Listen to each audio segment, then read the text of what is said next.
Solve how to fix Thunder Tier 1 keeps crashing on Windows PC. 1. Verify integrity of game files in Steam. 2. Update your graphics driver using the recommended Avast driver updater in this video guide. 3. Install the latest game patch. 4.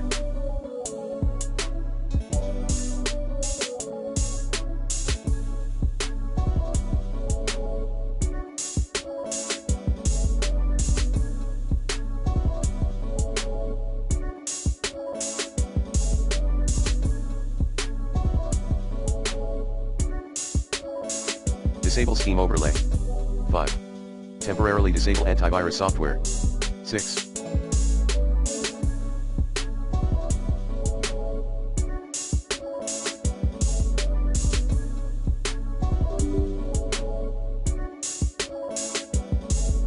Perform a clean boot.